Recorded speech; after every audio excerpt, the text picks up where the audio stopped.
Right చెప్పండి స్వామి. Sir మనం ఉంటది మహారాష్ట్రలో. ఇది నా తల్లి, రిటైర్డ్ పోస్టల్ సూపరింటెండెంట్. ఇవాళ పుట్టినరోజు, ఆయనకి ఏజ్ ఇవాళ 99 స్టార్ట్ అవుతుంది. ప్రతి సంవత్సరం అన్నామలై వచ్చి గిరి ప్రదక్షిణ నడుస్తూనే చేస్తారు. ఈ సంవత్సరము నిన్న ఈవినింగ్ 6:30 నుంచి స్టార్ట్ చేసి ఇప్పుడు 7:30కి గుడి లోపల వచ్చేసామండి. 14 కిలోమీటర్కి టోటల్ 13 అవర్స్ తీసుకున్నారు.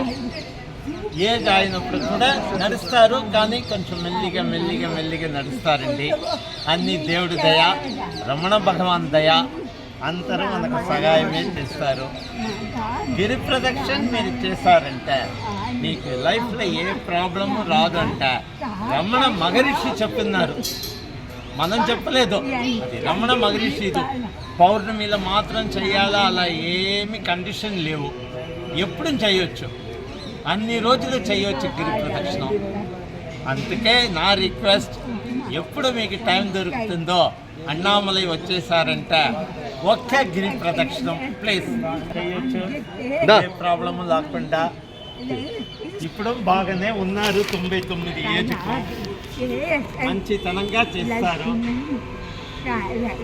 ఇప్పుడు కొంచెం చూపులు తక్కువ, అది ఒక ప్రాబ్లం. ఇప్పుడు 9 ఇవాళ 99th బర్త్డే. గురుభ్యో నమః. అందరికీ శుభోదయం. ఈరోజు నేను చెప్పేది ఏంటంటే, అమ్మ వచ్చేసరికి ఇవిడి షిరిడీలో ఉంటారు, మహారాష్ట్ర. ఆవిడ ప్రతి సంవత్సరం పుట్టినరోజు నాడు గిరి ప్రదక్షిణ చేయడం అలవాటంట. ఇప్పుడు అమ్మ 99వ సంవత్సరాన్ని అడుగుపెట్టారు. ఈ 99వ సంవత్సరం కూడా గిరి ప్రదక్షిణ నిన్న సాయంత్రం 6:30 స్టార్ట్ చేసి ఈరోజు 7:30 వరకు పూర్తి చేసుకుని వచ్చారు. కానీ ఇలాంటి అమ్మ గిరి ప్రదక్షిణ చేస్తున్నప్పుడు మనలాంటి వాళ్ళు ఎందుకు చేయలేకపోతున్నాం అనేది మీరు ఒకసారి తెలుసుకోవాల్సిన విషయం. అందరం కూడా ఈ అమ్మని ఆదర్శంగా తీసుకుని మనందరం కూడా గిరి ప్రదక్షిణ చేసి స్వామివారికి దయా కృప కటాక్షాలు మనం అందరం పొందుతామని, స్వామివారికి మనం కృప పాత్రలు కాగలుగుతామని మీ అందరికీ కూడా ఈ యొక్క వీడియో రూపంలో నేను తెలియజేస్తున్నాను.